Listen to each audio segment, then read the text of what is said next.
नमस्कार मित्रांनो, मला सांगा राजाच्या मुलाला तुम्ही काय म्हणाल? बरोबर, राजपुत्र.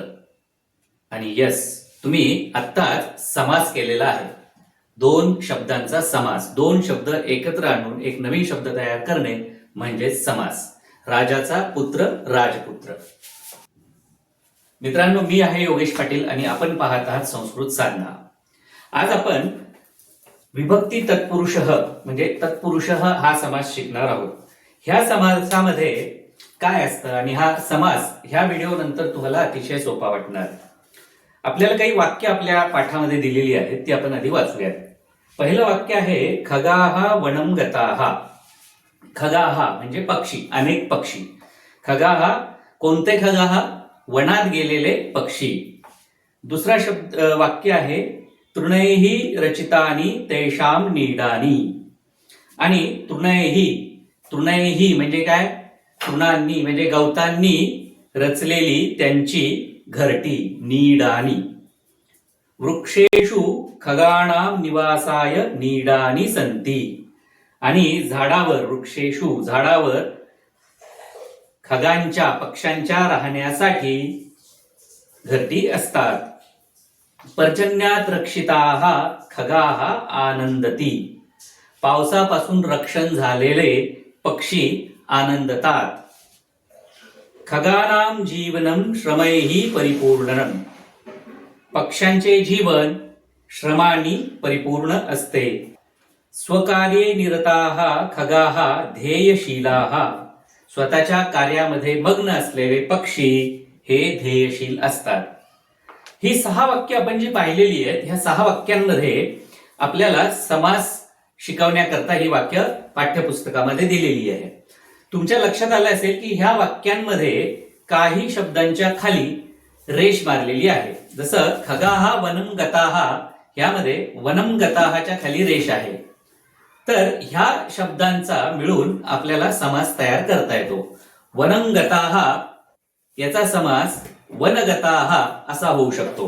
मित्रांनो, समास म्हणजे आपण आधीच पाहिलं, थोडंसं जे भाषे त्याची जर व्याख्या आपण करायला गेलो तर 2 पदांचं एकत्र येणं म्हणजे समास. समासासाठी किमान 2 पदं आपल्याला लागतील आणि ती एकत्र आली पाहिजे. पद म्हणजे काय? पद म्हणजे असा शब्द ज्याला एखादा प्रत्यय लागतो. एखादा प्रत्यय लागतो. जसं आपण जर म्हटलं गम, गम हे पद नाहीये, हा शब्द हे पद नाहीये. याला जेव्हा एखादा प्रत्यय लागेल, जसं गम गच्छती, ती हा प्रत्यय लागला की हा गच्छती हे पद झालं. अशी 2 पदं एकत्र आणून एक नवीन शब्द तयार करण्याच्या प्रक्रियेला आपण समास असं म्हणतो. आणि हा जो समास आपल्याला आज शिकायचा आहे तो आहे तत्पुरुष समास. तत्पुरुष समासाचं वैशिष्ट्य काय असतं हे आपण बघणार आहोत. तत्पुरुष समास, समासासाठी दोन पदं आवश्यक आणि त्यात एक पहिलं पद असेल आणि एक दुसरं पद असेल. पहिल्या पदाला आपण पूर्वपद असं म्हणतो आणि दुसऱ्या पदाला आपण उत्तरपद असं म्हणतो. पूर्वपद आधीचं, उत्तरपद नंतरचं. तर ह्या तत्पुरुष समासामध्ये उत्तरपद प्रधान असा हा समास आहे. याच्यामध्ये उत्तरपद हे महत्वाचं असतं आणि पूर्वपद हे उत्तरपदाबद्दल अधिक माहिती सांगण्याकरता येत असतं. ज्या पद्धतीने राजपुत्र ह्या शब्दामध्ये पुत्र हा जो शब्द आहे हा महत्वाचा आहे आणि तो राजाचा पुत्र आहे. हे पहिलं पद म्हणजे पूर्वपद राज हे त्या उत्तरपदाबद्दल जास्तीची माहिती देतं, म्हणून हा तत्पुरुष समास आहे. आणि ह्या तत्पुरुष समासामध्ये विभक्तीनुसार अनेक वेगळे प्रकार तयार होतात. जसं आपण आपल्या पहिल्या वाक्यामध्ये वनं गताः असं जे म्हटलेलं आहे, तर वनं ह्या शब्दाची ह्या ठिकाणी द्वितीय विभक्ती आहे. आणि वनं गताः वनात गेलेले, तर हा द्वितीय विभक्ती आहे.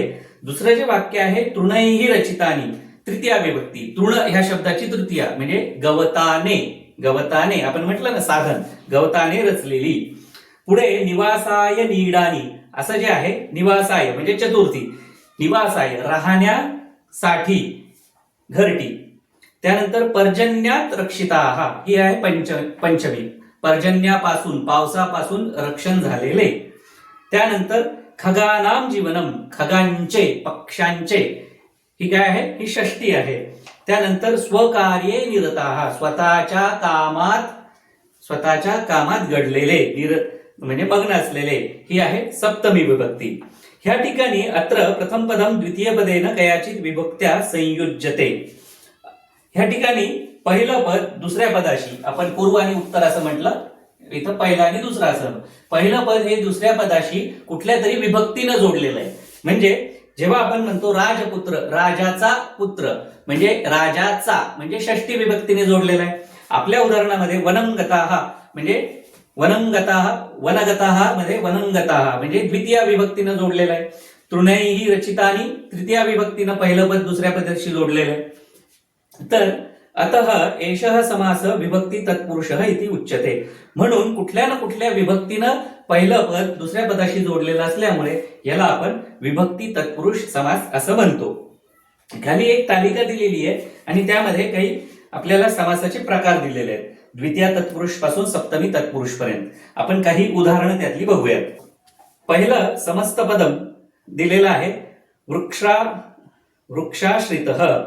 वृक्षाश्रितः याचा समासाचा विग्रह, जसा वर्ण विग्रह असतो तसा समासाचा विग्रह म्हणजे त्यातले पद वेगळे करून त्यांचा एकमेकांशी असलेला संबंध दाखवून देणे, याला आपण समासाचा विग्रह करणे असं म्हणतो. मग ह्या ठिकाणी समासाचा विग्रह काय होईल? वृक्षम आश्रितः. उत्तर पद आपण कुठली वापरू शकतो? श्रित, आश्रित, गत, आपन्न, अतीत, प्राप्त. आणि त्याची काही उदाहरणं पुढे दिलेली आहे, जसं शाला गमनम याचा विग्रह काय होईल? शालाम गमनम. म्हणजे शालाम ही काय झाली? द्वितीय विभक्ती, म्हणून हा द्वितीय तत्पुरुष. जसं क्रमप्राप्त हा समासिक शब्द आहे, याचा समास विग्रह केल्यानंतर हा क्रमम प्राप्त असा होईल. आणि इथेही क्रमम ही द्वितीय असल्यामुळे द्वितीय विभक्ती, द्वितीय तत्पुरुष हा समास झालेला आहे.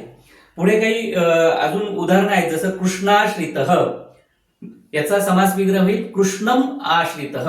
कृष्ण शब्दाची ह्या ठिकाणी द्वितीय घेतलेली आहे म्हणून हा द्वितीय तत्पुरुष समास होतो. पुढे तृतीय तत्पुरुषची उदाहरणं देताना तुम्हाला तिथे बघा एक टक्कल असलेला माणूस दिसतोय चित्रामध्ये. केशविहीनः. बघा, सामासिक शब्द आपण अनेक वापरत असतो आपल्या रोजच्या बोलण्यामध्ये, पण आपल्याला माहित नसतं की हे सामासिक शब्द आहेत. आणि थोडासा आपण विचार केला, त्याचा समास विग्रह केला आणि एकमेकाशी काय संबंध आहे हे लक्षात घेतलं, कुठलं पद प्रधान आहे हे लक्षात घेतलं, तर आपल्याला समास सोपे जातील. जसं आपण आयुर्वेद असं म्हणतो ना, आयुर्वेद हा पण सामासिक शब्द आहे. त्यानंतर कार्यालय हा पण सामासिक शब्द आहे. तर केशविहीन बद्दल आपण बोलत होतो. केशविहीन म्हणजे केशैही विहीन, म्हणजे केसांनी विहीन असलेला, म्हणजे केस नसलेला. हा केशैही म्हणजे तृतीय असल्यामुळे हा तृतीय तत्पुरुष समास होतो. म्हणजे धनसंपन्न असं एक यातलं उदाहरण आहे. मग यात उत्तर पदामध्ये कुठले शब्द येतात? ह्या तृतीय तत्पुरुष मध्ये सर्वसाधारणपणे संपन्न, रहित, हीन, विकल, वर्जित, युक्त, सदृश, आढ्य असे शब्द उत्तर पदामध्ये आपल्याला ही हिंट दिलेली आहे त्यांनी ओळखण्याकरता समास, की साधारणपणे हे संपन्न, रहित, हीन हे शब्द उत्तर पदामध्ये येत असतात. जसं धनसंपन्न असा हा सामासिक शब्द आहे, तर याचा समास विग्रह काय होईल? धनेन संपन्न, म्हणजे धनानी संपन्न असणारा तृतीय तत्पुरुष. बुद्ध्याहीन, बुद्धी शब्दाची तृतीय बुद्ध्या म्हणजे बुद्धीने हीन असा तृतीय तत्पुरुष. चरणेन विकलः. शर्करया मिश्रितः असा समास विग्रह होईल. शर्करा हा अकारांत स्त्रीलिंगी शब्द असल्यामुळे शर्करा शब्दाची तृतीय शर्करया मिश्रितः, साखरेने मिश्रित असलेला. तर हे तृतीय तत्पुरुषचे काही उदाहरण आहेत. चतुर्थी तत्पुरुष मध्ये इथे दानपेटिकेचं उदाहरण दिलंय. दानपेटिका. आता दानपेटीचं आपण मराठीमध्ये दानाची पेटी असं विग्रह करू नाही शकत. संस्कृतमध्ये या ठिकाणी चतुर्थी येते, दानासाठी असलेली पेटी, जिच्यात दानाची पेटी नाहीये ती थोडासा तुम्ही यावर सूक्ष्म विचार केला तर लक्षात येईल. दानपेटी ही दानाची पेटी नसते, दानासाठी असलेली पेटी असते. दानपेटिका म्हणजे दानाय पेटिका. मग ह्या ठिकाणी चतुर्थी असल्यामुळे हा चतुर्थी तत्पुरुष समास झाला. आणि याच्यात उत्तरपदामध्ये अर्थम वगैरे असे शब्द असतात. म्हणजे देशार्थम म्हणजे देशाय इति देशासाठी, कन्यार्थम कन्यायै इति, विहारार्थम विहाराय इति विहार करण्यासाठी. तर असे जे शब्द आहेत हे चतुर्थी तत्पुरुष समासाची उदाहरणं आपण पाहिली. त्यानंतर पंचमी तत्पुरुष मध्ये हस्तपतितम. हस्तपतितम म्हणजे हातातून पडलेला. तर हातातून पडलेला पंचमी आली, हस्तात पतितम असा त्याचा विग्रह झाला, म्हणून हा पंचमी तत्पुरुष. मुक्त, भीत, त्रात, पतित, रक्षित अशी त्याची उत्तरपद असतात. जसं प्रदूषण मुक्त, प्रदूषण मुक्त हा जो शब्द आहे याचा समास विग्रह केला तर प्रदूषणात मुक्त असा त्याचा समास विग्रह होतो. म्हणजे प्रदूषणापासून मुक्त, पासून म्हटलं की पंचमी, आणि पंचमी तत्पुरुष हा समास आहे. त्यानंतर वृक्षशाखा. वृक्षशाखा हे षष्टी तत्पुरुषचं उदाहरण आहे. कारण वृक्षशाखा म्हणजे काय, वृक्षांच्या शाखा. संस्कृतमध्ये वृक्षस्य शाखा म्हणजे फांद्या. वृक्षस्य ही षष्टी असल्यामुळे हा षष्टी तत्पुरुष झाला. मग ह्या ठिकाणी याच्या उत्तरपदामध्ये प्रिय, कृते, कृते म्हणजे साठी असे शब्द असतात. जसं छात्रप्रिय. छात्रप्रिय म्हणजे काय, एखादे सर आपण म्हणतो की छात्रप्रिय सर आहेत, हे विद्यार्थी प्रिय सर आहेत. विद्यार्थी प्रिय संस्कृतमध्ये छात्रप्रिय म्हणजे विद्यार्थ्यांचे प्रिय, चे आलं म्हणजे षष्टी झाली. म्हणजे छात्राणाम प्रिय, छात्रप्रिय म्हणजे छात्राणाम प्रिय. त्यानंतर मत्कृते. मत्कृते म्हणजे मम कृते माझ्यासाठी. हे षष्टी तत्पुरुषचे उदाहरण आपण काही पाहिलेले आहेत. जसं पित्राज्ञा. पित्राज्ञा पितुहू आज्ञा. त्यानंतर सप्तमी तत्पुरुष मध्ये सप्तमी विभक्तीने हे पूर्वपद आणि उत्तरपद जोडलेले असतात. जसं नृत्य निपुणा. असं एक नाच करणाऱ्या मुलीचं चित्र आहे आणि वाक्य शब्द दिलाय नृत्य निपुणा. तर नृत्य निपुणा हे नृत्ये निपुणा हा याचा असा समास विग्रह होतो, नृत्यामध्ये निपुण. तर याच्या उत्तरपदामध्ये कुशल, रत, प्रवीण, मग्न, त्यानंतर व्यग्र, ख्यात, विदित, शौंड असे शब्द असतात. जसं कला कुशल. कला कुशल याचा समास विग्रह केला तर कलायाम कुशल म्हणजे कलेमध्ये कुशल. त्याच्यानंतर क्रीडापटुहू म्हणजे क्रीडायाम पटुहू. त्यानंतर प्रजावत्सल, प्रजासु वत्सल. गणितज्ञ, गणिते तज्ञ म्हणजे गणितात तज्ञ. तर हे सप्तमीने जोडलेले असल्यामुळे हा सप्तमी तत्पुरुष समास आहे. विद्यार्थी मित्रांनो, अशा पद्धतीने आपण तत्पुरुष, विभक्ती तत्पुरुष समास शिकलेलो आहोत. समास सोडवण्याकरता, समास समजण्याकरता शब्दांचे, सामासिक शब्दांवरती थोडंसं तुम्ही मनन जर केलं आणि तुम्ही त्याचं चिंतन करून जर त्याचा अर्थ नेमका काय होतो, जसं दानपेटिकेच्या संदर्भात आपण म्हणलो की दानपेटी हा षष्टी तत्पुरुष समास नाहीये, हा चतुर्थी आहे. कारण दानाची पेटी नसते, दानासाठी असलेली पेटी असते. तर ह्या पद्धतीने जर आपण थोडासा, मी सांगतो त्याप्रमाणे नेहमी डोळे उघडे ठेवून जर अभ्यास केला तर नक्कीच आपल्याला संस्कृत सोपं वाटेल. विद्यार्थी मित्रांनो, आता आपण ह्या पाठावरचं ह्या ह्या प्रकरणामधलं जिज्ञासापत्रम बघूयात. पहिला प्रश्न त्यातला आहे समस्त पदम लिखत, म्हणजे सामासिक शब्द तयार करून आपल्याला लिहायचं आहे समस्त पद. त्यातलं पहिलं उदाहरण आहे कल्पनाम अतितः. कल्पनाम अतितः म्हणजे कल्पनेच्या पलीकडचे. तर याचं कल्पनातीतः असा समस्त पद तयार होतं. आपलं जर वाचन जर असेल थोडंसं अवांतर, मराठी आणि संस्कृत, तर आपल्याला बरेचदा समास वगैरे काय हे माहीत नसताना देखील आपण त्याचा सामासिक शब्द तयार करू शकतो. कल्पनातीत असा शब्द तुम्ही नक्कीच ऐकला असेल. दुसरा आहे ग्रामंगतः. ग्रामगतः आपण आत्ताच तो शब्द शिकलेलो. हस्तेन लिखितम म्हणजे हाताने लिहिलेले म्हणजे तृतीया तत्पुरुष, ह्याचा समस्त पद तयार होतं हस्तलिखितम. संभाषणे चतुरः, संभाषण चतुरः.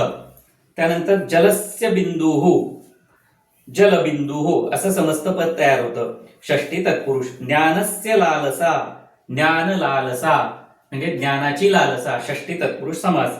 काकाय बलिही म्हणजे चतुर्थी तत्पुरुष, काकासाठी बली, कावळ्यासाठी बली, काकबलिही. चोरात भयम, चोरभयम पंचमी तत्पुरुष. भाषायाः अभ्यासः, भाषाभ्यासः म्हणजे भाषेचा अभ्यास, षष्ठी तत्पुरुष. भाषायाः अभ्यासः, भाषाभ्यासः.